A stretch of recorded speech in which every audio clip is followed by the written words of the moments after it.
మధ్య దళారులు లేకుండా వాళ్ళంతా వాళ్ళ యొక్క పండించిన పంటలు అమ్ముకునే పరిస్థితికి వచ్చారు. ఇంకో పక్కన ఎవరైతే వినియోగదారులు ఉన్నారో వాళ్ళంతా నేరుగా రైతు బజారుకి వెళ్తే నాణ్యమైనటువంటి సరుకులు దొరికేటివి, ఫ్రెష్గా వెజిటబుల్స్ ఉండేటివి. అలాంటిది ఆ కాన్సెప్ట్ మీరు చూస్తే ఈరోజు 125 రైతు బజార్లే మన దగ్గర ఉన్నాయి. కానీ కారణాలు ఏదైనా కావచ్చు, కానీ కాలక్రమేణా దీనిపైన శ్రద్ధ పెట్టలేకపోయారు. ఈరోజు నేను చూశాను, ఏదైతే ఇక్కడ చూసిన రైతు బజార్ని ఒక ఆదర్శంగా తయారు చేస్తాను. పక్కన భూమి ఉంది, 6 కోట్ల రూపాయలు శాంక్షన్ చేసి 1 సంవత్సరం లోపల అండర్ గ్రౌండ్ పార్కింగ్ కూడా పెట్టి ఒక బెస్ట్ రైతు బజారుగా తయారు చేసే బాధ్యత ఈ ప్రభుత్వం తీసుకుంటామని చెప్పి కూడా నేను మీకు తెలియజేస్తున్నా. ఇప్పుడు సబ్జీ కూలర్లు కూడా వచ్చాయి. ఒకప్పుడు ఎన్నో కష్టాలు పడేవాళ్ళం, కరెంటు కూడా అవసరం లేకుండా సబ్జీ కూలర్లో పెడితే మనం ఏ విధంగా పెడతామో అంత ఫ్రెష్గా కూడా ఉంటాయి. అంటే ఇలాంటి రైతు బజార్లని ఇప్పుడు 125 ఉన్నాయి. 175 నియోజకవర్గాలకి 175 రైతు బజార్లు పెట్టే బాధ్యత ఈ ప్రభుత్వం తీసుకుంటామని చెప్పి కూడా నేను మీకు తెలియజేస్తున్నా. నేను ఒకటే ఆలోచిస్తున్నాను, రైతులకు గిట్టుబాటు ధర రావాలి, వినియోగదారుడికి సరసమ ఇన్ఫ్లేషన్ పెరగకుండా వీలైన తక్కువ ధరకి నిత్యావసర వస్తువులు కొనే అవకాశం ఇవ్వాల్సిన అవసరం ఉంది. ఇంకా ఒకప్పుడైతే నేను హార్టికల్చర్ డిపార్ట్మెంట్ ద్వారా మొబైల్ రైతు బజార్లు కూడా పెట్టాం. ఇలాంటి వినూత్నమైన కార్యక్రమాలతో ముందుకు పోయి మీ ఇంటి దగ్గరనే కూరగాయలు కానీ, ఇప్పుడిప్పుడు నేచురల్ ఫార్మింగ్ వచ్చింది, ఆర్గానిక్ ఫుడ్ కూడా వచ్చే పరిస్థితి వచ్చింది. అవన్నీ కూడా ఏం చేయాలో చేస్తామని చెప్పి కూడా నేను మీకు తెలియజేస్తున్నాను. ఈరోజు నేను స్పష్టమైన ఆదేశాలు ఇచ్చా.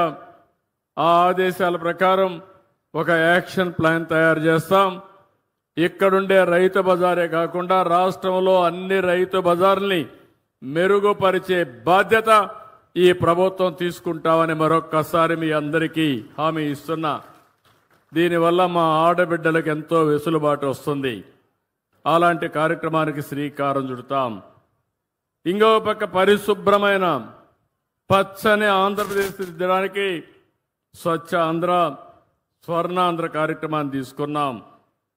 పల్లెలు, పట్టణాలు, చెరువులు, రైతు బజార్లు, ప్రభుత్వ కార్యాలయాలు, పరిశ్రమలు, విద్యా సంస్థలు, హాస్పిటల్స్ అన్ని చోట్ల నేను ఒకే మాట చెప్పాను. 3వ శనివారం ఎవ్వరూ పనిచేయక్కర్లేదు ఆఫీసులో. మీ ఆఫీసులో ఉండి చెత్తంతా తీసేసి దుమ్మంతా దులిపేసి నేరుగా చెట్టు దగ్గరకు వచ్చని స్వచ్ఛమైన ఆలోచనలు చేస్తే దేశం బాగుపడుతుందని చాలా స్పష్టంగా చెప్తున్నాను. ఎంత సమయమైనా దుమ్ములో పనిచేస్తాం, కలుషితమైన వాతావరణంలో పనిచేస్తాం, కలుషితమైన ఆలోచనలు, కుట్రలు, కుతంత్రాలకు శ్రీకారం చుడతానే ఉంటాం. కొంతమందికి ఆశకు కూడా మితం లేదు, దురాశ. అందుకే ఇవన్నీ వస్తూ ఉంటాయి. అవన్నీ పోవాలంటే రాబోయే నెలలో ప్రధానమంత్రి నరేంద్ర మోడీ గారు విశాఖపట్నంలో 10వ వార్షిక యోగా డే సెలబ్రేట్ చేస్తున్నారు. వారు అక్కడికి వస్తున్నారు. ప్రపంచం మెచ్చుకునే విధంగా ఈ యోగా డే చేపిస్తానని మీ అందరికీ హామీ ఇస్తున్నా. ఇది ఒక చరిత్ర. యోగా అనేది మన పూర్వీకులు మనకిచ్చినటువంటి వరం, ఒక వారసత్వం. ఈ విషయం మీరు గుర్తుపెట్టుకోవాల్సిన అవసరం ఉంది. ఎందుకంటే చాలామంది పేదవాళ్ళలో ఆ రోజు ఎన్నో ఇబ్బందులు వస్తున్నాయి. అదే మరి ఆరోగ్య సమస్యలు వస్తున్నాయి. ఇంకో పక్క అందరం కూడా ఆధునికమైన ప్రపంచంలో చాలా బిజీ అయిపోతున్నాం. ఎవరు కూడా సెల్ ఫోన్లు చూడకుండా ఉండలేకపోతున్నారు. ఆ సెల్ ఫోన్ల వల్ల గంటల తరబడి సెల్ ఫోన్ అంటే భార్య లేదు, భర్త లేదు, కొడుకు లేదు, బిడ్డ లేదు, ఆ సెల్ ఫోన్ చూసుకుంటూ కూర్చుంటున్నాం. దీనివల్ల లేనిపోని టెన్షన్లు వస్తున్నాయి.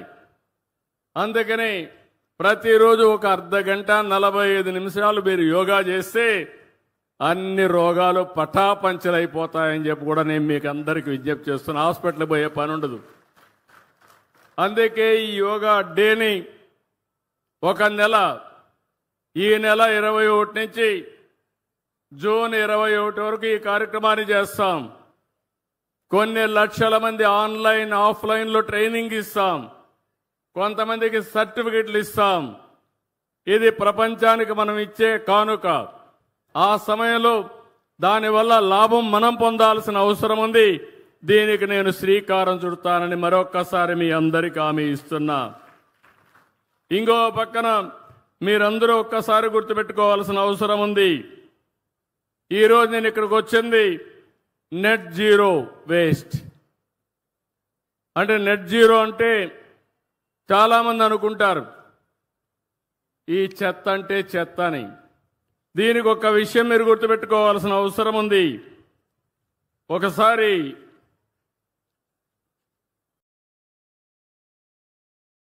బుద్ధుడు ఆయన శిష్యుడు ప్రతిరోజు చాలా బిజీగా ఉండేవాడు. శిష్యులకంతా కూడా తత్వబోధ చేస్తూ. ఒకరోజు గురువు గారు అందరిని పిలిపించి మాట్లాడితే ఒక శిష్యుడు దగ్గరకు వచ్చి, గురువు గారు, మీరు ప్రపంచంలో అందరి గురించి ఆలోచిస్తున్నారు, మీ సొంత శిష్యుల గురించి మీరు ఆలోచించడం లేదు, కాబట్టి ఇది నేను ఒక విషయం కోరాలనుకుంటాను చెప్తాడు. అప్పుడు బుద్ధుడు అంటాడు, నువ్వేం భయపడద్దు, నిర్మోహమాటంగా మాట్లాడు, ఏం చెప్పాలనుకుంటున్నావు చెప్పమంటాడు. అప్పుడు శిష్యుడు అంటాడు, ప్రభు, నా బట్టలు పూర్తిగా చినిగిపోయినాయి. ప్రతి ఒక్కరూ నా వస్త్రాలు చూసి నవ్వుతున్నారు, హేళన చేస్తున్నారు. కాబట్టి ఒక బట్టలు ఒక జత ఇవ్వండి, కొత్త బట్టలు కట్టుకుంటానని చెప్పి అడుగుతాడు. అప్పుడు బుద్ధుడు ఆలోచించి, ఇది పెద్ద సమస్య ఏం కాదు, ఈయనకి కొత్త వస్త్రాలు ఇమ్మని ఆదేశాలు ఇస్తాడు. శిష్యుడు చాలా ఆనందపడిపోతాడు. ఆ నుంచి గదిలో నుంచి వెళ్ళిపోతారు. కొద్ది రోజుల తర్వాత బుద్ధుడికి మళ్ళీ ఒక ఆలోచన వస్తుంది. వీడికి నేను బట్టలిచ్చా, ఒకసారి కనుక్కోవాలి, ఆ బట్టలు ఏ విధంగా వాడుతున్నాడో కనుక్కోవాలని మళ్ళా పిలుస్తాడు.